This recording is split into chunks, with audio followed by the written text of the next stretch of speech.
Final question from me at this stage. You mentioned, Minister, in your opening the long-term plan for vessels and ports. You might have seen in the earlier session, I was interested in the part of that that states we will reduce the average age of the fleet to around 15 years old by the end of the decade. Now, you will have seen from the earlier session, we heard CMAL talk about their plans to do that, and they sounded reasonably confident that they'd be able to achieve that, but they also talked about the cost of that. And just right at the end, you might have heard the Chief Exec say, we need the money to replace the ferries. Now, a cost that I think I heard them put on that was 1.4 billion before the current inflationary situation. Do you have an idea of what the cost will be to achieve a fleet that is around 15 years old by the end of the decade, now adjusted for inflation? And will CMAL have enough money to do it? Well, the straight answer to Mr Kerr's question is not now in relation to the inflationary impacts. I think we heard from Mr Hobbs that he wasn't sure in relation to where the inflationary impacts would sit and what that would look at in relation to the costs agreed. So that's something we will need to consider, because irrespective of portfolio in Scottish Government right now, the inflationary impacts of what we're able to do as a government are really quite dramatic, and it has limited our potential, I think, to create investment in lots of different parts of the transport network.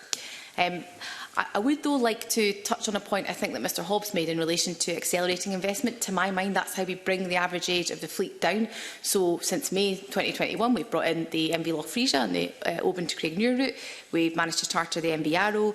We've made significant progress on 801 and 802.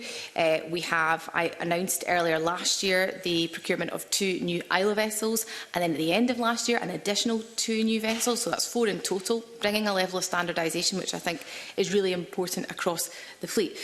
So we have in the last financial year been able to leverage additional investment, which I think is crucial to getting us to that reduction of the average age of the fleet. But I make no bones about it in relation to Mr Kerr's overall question. This will be financially challenging for the Government, and of course the Government has responded and will respond in due course to where we're able to prioritise those investments to meet the requirements that the plan sets out.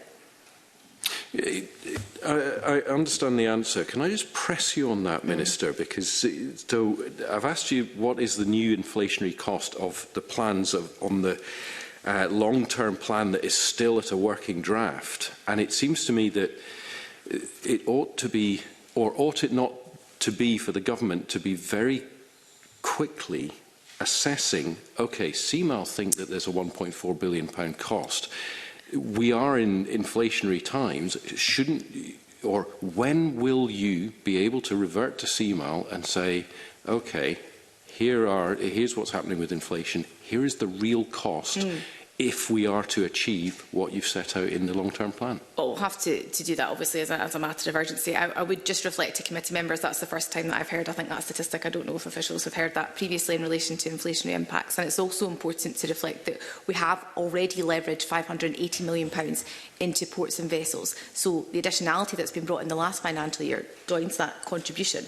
But to Mr Kerr's wider point in relation to inflation, of course, we will need to work with CMAL on mapping out what those inflationary impacts actually mean for the current fleet and the deliverables, which are absolutely key. But I think today was the first time I'd heard that statistic in particular in relation to the inflationary impacts on the fleet. So happy to hear officials' views on that, but I think we will need to look at the point that Mr Kerr has raised.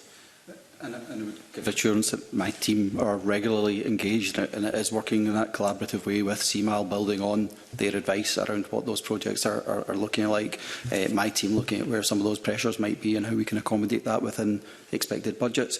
I think it's also not as straightforward as just applying a simple 10% inflationary uplift. We have seen projects, just given wider market conditions and other costs of materials, going considerably above that 10%, in some cases from early estimates seeing 40, 50, 60% uplifts in some of those costs in terms of port infrastructure projects in particular.